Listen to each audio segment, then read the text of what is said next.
তাহলে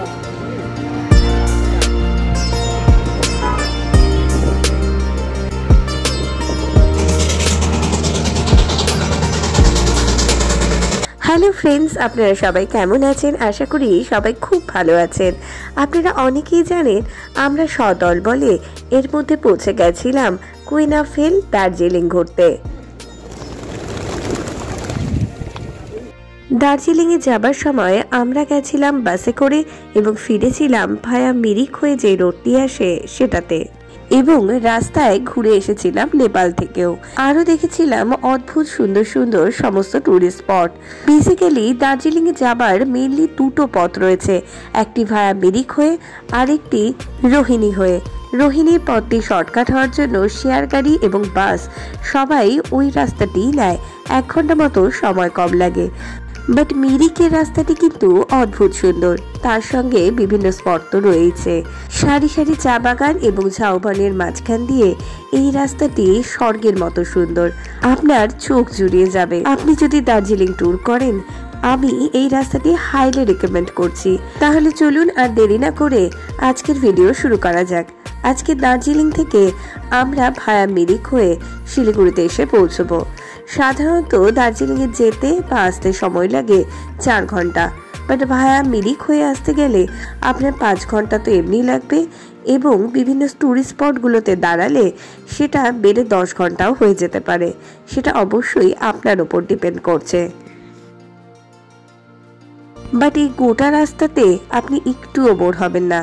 আমাদের এই গোটা রাস্তা কভার করতে মোটামুটি 7 ঘন্টা মতো সময় লেগেছিল, বাট অভিজ্ঞতা অসাধারণ। চলুন তাহলে ভিডিওর প্রথমেই গাড়ি সম্পর্কে সমস্ত ধারণা আপনাদের দিয়ে দিই। আপনি যদি ভায়া মিরিক হয়ে দার্জিলিংয়ে পৌঁছন বা দার্জিলিং থেকে ভায়া মিরিক হয়ে শিলিগুড়িতে পৌঁছন, সেই ক্ষেত্রে আপনাকে রিজার্ভ কার করতে হবে। কোনো বাস বা শেয়ার কার এই রুট ধরে যায় না। দার্জিলিংয়ে ক্যাভেন্টার্সের সামনে বা বাস স্ট্যান্ডের ওখান থেকে বা স্টেশনের কাছ থেকে আপনি গাড়ি রিজার্ভ করে নিতে পারেন। এই ক্ষেত্রে ভাড়া লাগবে 3500 থেকে 4000-এর মতো। আমি বড় গাড়ির কথাই বলছি। এই ক্ষেত্রে ড্রাইভারের সঙ্গে সরাসরি যোগাযোগ করে নিলে আপনার 500 টাকা মতো ভাড়া কিন্তু কম লাগবে। আর ব্রোকারের মাধ্যমে গেলে স্বাভাবিকভাবেই পয়সাটা একটু বেশি লাগবে। আর যদি শিলিগুড়ি থেকে আপনি দার্জিলিংয়ে যাবার পথে এই রাস্তা ধরে যান, সেই ক্ষেত্রে আপনি এনজিবি স্টেশন বা শিলিগুড়ি জংশন স্টেশনের সামনে থেকে রিজার্ভ কার পেয়ে যাবেন।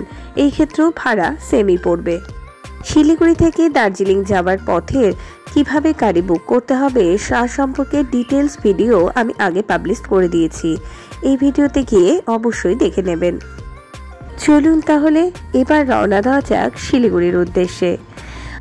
মনে অনেকটা ভালো লাগা নিয়ে দার্জিলিংকে টাটা বাই বাই করে সকাল 9:30টার সময় আমরা রওনা হয়ে যাই শিলিগুড়ির উদ্দেশ্যে।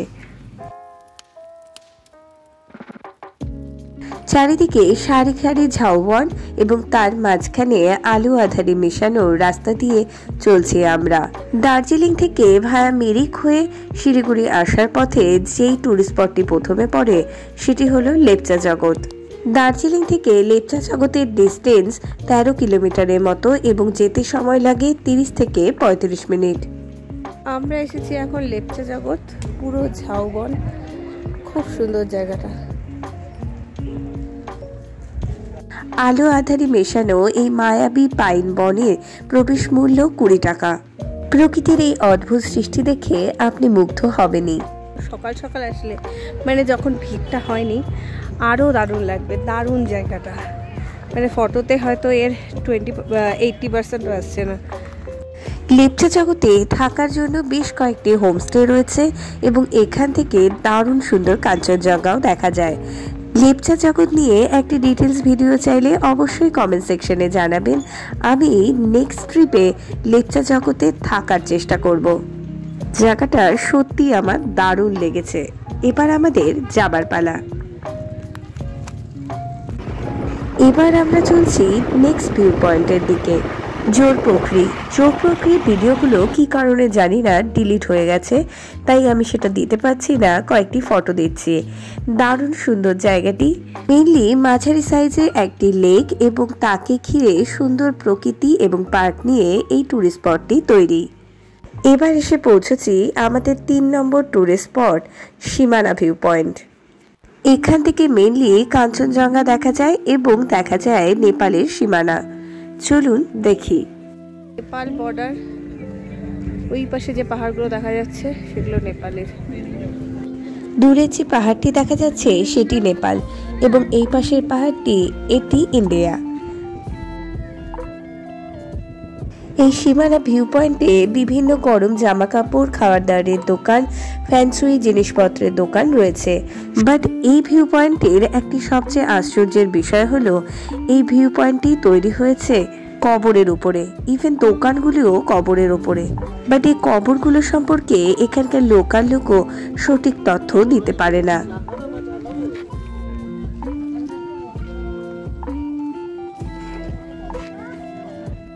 এখানে প্রত্যেকটি ট্যুরিস্ট স্পট খুব কাছাকাছি। যেমন লেপচা জগৎ থেকে জোরপোখরির ডিস্টেন্স 5.5 কিলোমিটার এবং যেতে সময় লাগে মোটামুটি 15 মিনিটের মতন। আবার জোরপোখরি থেকে সীমানা ভিউ পয়েন্টের ডিস্টেন্স 3 কিলোমিটার, আসতে সময় লাগে 10 মিনিটের মতো। চারিদিকে ছোট ছোট সাদা ফুল এবং তার উপরে লম্বা লম্বা ঝাউ গাছ। এই সৌন্দর্য দেখতে দেখতে হঠাৎ চোখে পড়ে গেল রাস্তার ধারে একজন মহিলা শাক সবজি নিয়ে বসে আছে। সবকিছুই অর্গানিক, তাই আর লোভ সামলাতে পারলাম না। এর আগের বার সিকিম থেকে ফেরার সময়ও সবজি কিনে এনেছিলাম। অনেক দিন ছিল এবং ভীষণ ফ্রেশ ছিল। ওই যে লঙ্কার আচার। ফরেস্টের নিচে এত সুন্দর রাস্তাটা, এই রাস্তাটা এইখানে মানে এটা রাস্তাটাই অসাধারণ লাগছে। সেখানে এরকম এই যে রাস্তার ধারে বসেছে সবজি নিয়ে, সবজি অনেক কিছু রয়েছে। তো আমরা তো অন্য জিনিসগুলো চিনি না সেরকম, তো শাকগুলো মোটামুটি একটু দু একটা চিনতে পারছি, তো সেগুলো নিয়ে যাচ্ছি। 50 টাকা, 40 টাকা, আর ফুলকপি বললো 30 টাকা। এবার রাস্তায় পড়লো নেপাল বর্ডার পশুপতি মার্কেট। আমাদের পেছনের যে গেটটি এটি নেপালের প্রবেশদ্বার এবং পাশে এই জায়গাটি মার্কেট। এখন এসেছি পশুপতিতে। পশুপতিতে একটা ছোট মন্দির আছে আর মার্কেট আছে একটা। সে এত বড় গাড়ির লাইন, আমরা অনেক নিচে নেমে গেছি, এখনো ওপরে যেতে হবে। আর এখানে আধার কার্ড মাস্ট যদি আপনারা নেপালে যেতে চান। এখান থেকে গাড়ি ভাড়া করে নেপালের ভেতরে নিয়ে যাওয়া হয়। আর যদি এই মার্কেট ঘুরে টুরে ইন্ডিয়ার মধ্যেই চলে আসেন তো ঠিক আছে, তাহলে আর লাগছে। আমার কাছে আধার কার্ড ছিল, তাই পুলিশ চেকপোস্টে আধার কার্ড দেখিয়ে আমি নেপালে প্রবেশ করেছিলাম। বাট শঙ্খদেবের কাছে ছিল না, ওকে আটকে দিয়েছিল। পরে ফোনের মধ্যে আধার কার্ডের ফটো ছিল, সেটা দেখিয়ে শঙ্খদেব নেপাল ট্যুর করে যায়। এই মার্কেটে কসমেটিক্স, খাওয়ার দাওয়ারের বিভিন্ন জিনিসপত্র পাওয়া যায়, যদিও কোয়ালিটি কিন্তু বিশেষ একটা ভালো নয়। গেল এই যে আমরা চলে এসেছি নেপালে। শুধু আধার কার্ডটা দেখাতে হয়, দেখেই চলে আসা যায়। কিন্তু এখান থেকে গাড়ি ভাড়া করতে হয় এবং সেই গাড়ি নিয়ে যায় মার্কেটে। আর হচ্ছে একটা মন্দির আছে ছোট পশুপতি নামে, সেটা। আর 4টা পয়েন্টে যদি যেতে চান 800 টাকা। সে 800 টাকাতে নিয়ে আসা করে। কিন্তু ব্যাপারটা হচ্ছে একটা গাড়িতে যদি 8 জনও যায় তাহলেও 300 টাকা, 2 জন গেলে 300 টাকা। তো সেটাই হলো ব্যাপার যে কয়জন যাবে। 10-15 মিনিটের মধ্যে ব্যাক করা যায়, যেটা 2 পয়েন্ট যেটাতে। এই হলো ব্যাপার। এখানে মার্কেট আছে, প্রচুর কেনাকাটা করতে পারেন। বিনা পয়সায় নেপাল ট্রিপ করতে কিন্তু বেশ ভালোই লাগলো। আদেশ চলে গেছে ইন্ডিয়াতে শঙ্খদেবের সাথে, আমি এখনো নেপালেই। এখন যে রাস্তাটা দিয়ে আমরা যাচ্ছি এর বাঁ সাইডে ইন্ডিয়া এবং ডান সাইডে নেপাল। সত্যি প্রতিবেশী দেশের সঙ্গে এমন বর্ডার সত্যি ভালো লাগছে। আমরা এসছি এখন গোপালধারা টি স্টেট। অদ্ভুত সুন্দর, পুরো টি স্টেটটি অসাধারণ। কিন্তু গোপালধারা টি স্টেটের বিভিন্ন জায়গায় কিন্তু গাড়ি থামে। আমরা যেখানে থেমেছিলাম সেখানে কোনো এন্ট্রি ফি লাগে না এবং একটি ছোট্ট ঝাউবনের ভেতর দিয়ে এই চা বাগানে উঠতে হয়। এই চা বাগানে উঠতে একটু অসুবিধা হয়তো আপনার হবে, বাট সত্যি অদ্ভুত লাগবে ওপরে উঠে। গোপালধারা টি এস্টেটের চা বাগানগুলো গোল গোল পাহাড়ের মধ্যে অবস্থিত হওয়ার জন্য একে গোল পাহাড়ি টি এস্টেটও বলা হয়।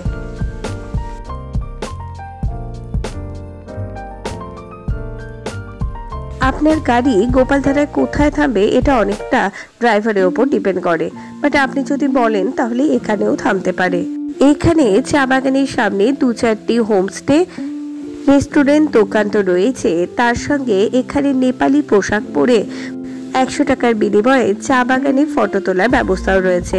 এই যে রাস্তাটি দেখা যাচ্ছে এদিক দিয়ে উঠতে হয় গোলপাহাড়ি টি এস্টেটে, এবং এখানে রয়েছে গাছের দোকান। চলুন আপনাদের দেখিয়ে নিয়ে আসি। আমার মা কিনেছিল বেশ কয়েকটি গাছ, খুব সুন্দর প্যাকিং করে দিয়েছিল নিনারা।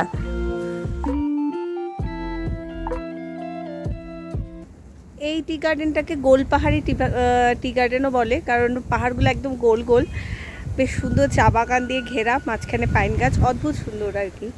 যাই হোক, আমি এর আগে এখানে ছিলাম, তো একটা ভিডিও আছে আমার এখানকার হোমস্টের, চাইলে দেখে নিতে পারেন। আমি অবশ্যই ডেসক্রিপশন বক্সে লিংক দিয়ে দেবো।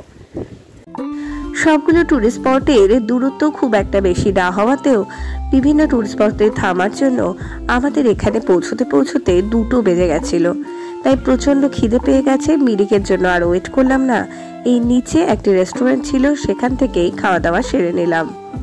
এই রেস্টুরেন্টটিতে খাবার দাবারের কোয়ালিটি বেশ ভালো ছিল, সবকটি আইটেমই টেস্টি ছিল, বাট এটা কিন্তু বাঙালি রেস্টুরেন্ট নয়।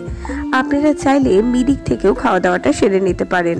মিরিকে প্রচুর রেস্টুরেন্ট রয়েছে, তার সঙ্গে বাজারও রয়েছে। আমি আর শঙ্খদীপ নিয়েছিলাম মিক্সড ফ্রাইড রাইস এবং চিলি চিকেন, এবং বাকি সবাই নিয়েছিল এটা কি আলুর তরকারি, আলুর তরকারি আর শাক ভাজা নাকি বিনস ভাজা, ডাল ভাজা। রেস্টুরেন্টে খাবারের কোয়ান্টিটি বেশ অনেকটা পরিমাণে ছিল। আমরা শঙ্খদীপের 1 প্লেটেই হয়ে গেছিল, এবং বাকি আদ্রিশ, মা, বাবা এবং শাশুড়ি মার জন্য 3 প্লেট নেওয়া হয়েছিল, তাতেই হয়ে গেছিল ওদের।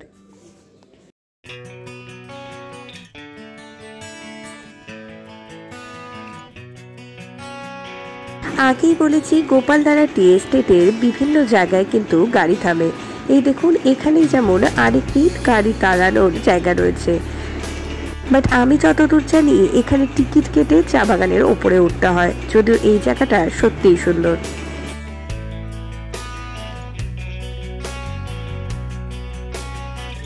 স্থানীয় ভাষায় মিরিক কথার অর্থ স্বর্গ। সত্যি মিরিক স্বর্গের মতনই সুন্দর।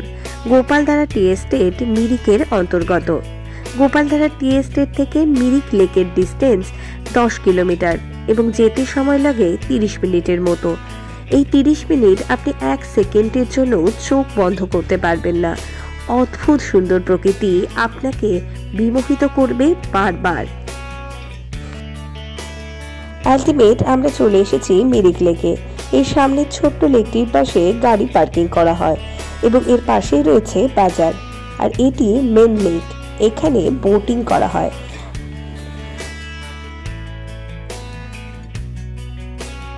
আমরা এসেছি এখন স্বর্গে, অর্থাৎ মিরিক। মিরিক মানে শব্দ, এখানকার স্থানীয় ভাষায় মিরিক কথার অর্থ স্বর্গ। সত্যি অসম্ভব সুন্দর। এই যে ঝাউবন, পাশে লেক, সেখানে বোটিং, সব মিলিয়ে একটা দারুণ ব্যাপার আর কি। এই লেক দেখা যাচ্ছে না, দারুণ। এখানে এই এই রুটের এটা one of the best spot, খুব সুন্দর। এটা নিয়ে আমার একটা ডিটেলস ভিডিও রয়েছে মিরিক নিয়ে, আমি ডেসক্রিপশন বক্সে লিংক দিয়ে দেবো, অবশ্যই দেখে নেবেন। মিরিক লেকের মাঝখানে এই ব্রিজটি ঝাউবনের সঙ্গে মূল ভূখণ্ডকে কানেক্ট করে। খুব সুন্দর এই জায়গাটি।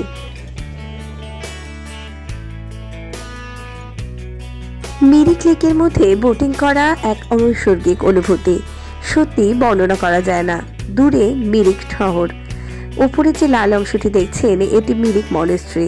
চাইলে ওখানেও যেতে পারেন, ঘন্টাখানেক সময় বেশি লাগবে। মিরিকে এলে আপনি ঘোড়া দেখবেন। এখানে হর্স রাইডিং করানো হয়, 2টো হর্স রাইডিং হয়, একটি লং একটি শর্ট। লং হর্স রাইডিংটি 250 টাকা করে টিকিট নেয়, এবং ব্লেকের অপর সাইডে যে আই লাভ মিরিক লেখা রয়েছে সেখানে পর্যন্ত নিয়ে যায় ঝাউবনের মাঝখান দিয়ে। আরেকটি রয়েছে শর্ট, সেটা 150 টাকা। 150 টাকার মিরিকটি তার অপোজিট সাইডের রাস্তা দিয়ে একটু ঘুরিয়ে নিয়ে আসে। হর্স রাইডিং করুন বা না করুন, ঝাউবনের মাঝখান দিয়ে একটু হেঁটে অবশ্যই আসবেন, আপনার দারুণ লাগবে।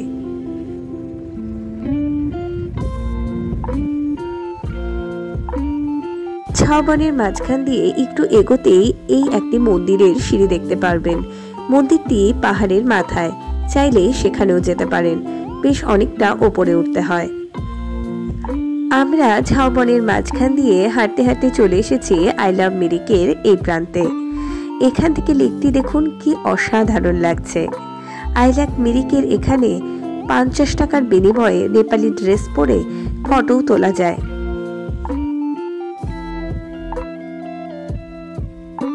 মিরিকের এই ঝালু আধারিময় ঝাউবনের মাঝখানে হেঁটে যেতে তো আপনার ভালো লাগবেই, তার সাথে বোটিং করতে কিন্তু দারুণ লাগবে। মিরিকে এলে বোটিং করাটা মাস্ট। চলুন বোটিং এর রেটগুলো জানিয়ে দিই আপনাদের। 2 সিটার প্যাডেলওয়ালা যে বোটগুলো রয়েছে সেগুলো 30 মিনিট করে ট্যুর করতে 200 টাকা করে ভাড়া লাগে, এবং 4 সিটারগুলো 30 মিনিটের জন্য 400 টাকা নেওয়া হয়। সে আপনি 4 জন যদি নাও বসেন আপনাকে 400 টাকায় দিতে হবে। এছাড়াও রয়েছে শিকারা, এটি নতুন অ্যাডিশন হয়েছে। স্মল শিকারার ভাড়া 500 টাকা এবং যেটি বড় শিকারা তার ভাড়া 800 টাকা। শিকারার ক্ষেত্রে টাইম ওই 30 মিনিট, বাট এখানে আপনাকে প্যাডেল করতে হবে না, এই গেট দিয়ে ঢুকে আপনাকে বোর্ডে উঠতে হয়। আর এই সামনে রয়েছে বেশ অনেকটাই ফাঁকা জায়গা। এবার মিরিক লেকে গিয়ে এই নতুন সংযোজন দেখলাম, দেখতে কিন্তু দারুণ লাগছিল বাচ্চাগুলোকে, সুন্দর নাচছিল বাচ্চাগুলো।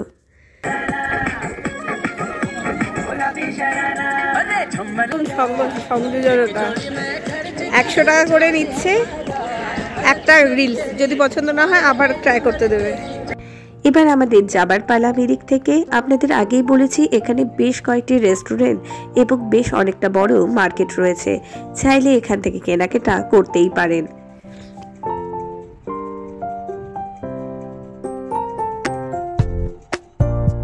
এবং 20 টাকার বিনিময়ে এই ভেতরে পার্কটি থেকেও ঘুরে আসতে পারেন।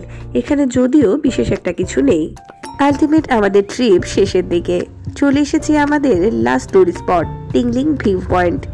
মিরিক থেকে কিছুটা দূরেই অবস্থিত অদ্ভুত সুন্দর জায়গাটি। এখানকার সানসেট অসাধারণ। মিরিক নিয়ে যে আমার ডিটেলস ভিডিওটি রয়েছে সেখানে দেখে নিতে পারেন এর সম্পর্কেও ডিটেলস।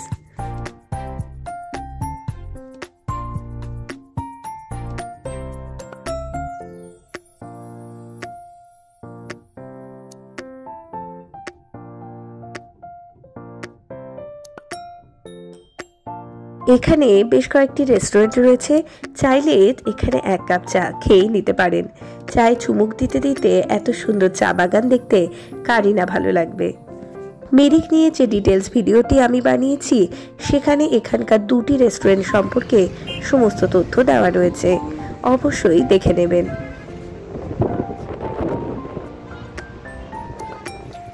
টিংলিং ভিউ পয়েন্ট থেকে আমরা এবার রওনা হয়ে গেছি শিলিগুড়ির উদ্দেশ্যে। মিরিক থেকে শিলিগুড়ির জংশন স্টেশনের দূরত্ব 48 কিলোমিটার এবং যেতে সময় লাগে 1.5 ঘন্টা মতো, এবং এনজেপি স্টেশনের দূরত্ব 56 কিলোমিটার, যেতে সময় লাগে প্রায় 2 ঘন্টা মতো। যদি জ্যাম হয় তাহলে কিন্তু আরেকটু বেশি সময় লাগবে। আমরা এখন চলছি দুধিয়ার ব্রিজের ওপর দিয়ে, এটিও একটি টুরিস্ট স্পট, যদি হাতে সময় থাকে এখানেও ঘুরে নিতে পারেন। আমরা চলে এসেছি চেকপোস্টে। যাবার সময় বাসে করে ওই পাশের রাস্তাটা দিয়ে গেছিলাম, এবার ফিরছি এদিকের রাস্তা দিয়ে। অদ্ভুত সুন্দর লাগলো এই গোটা রাস্তাটি।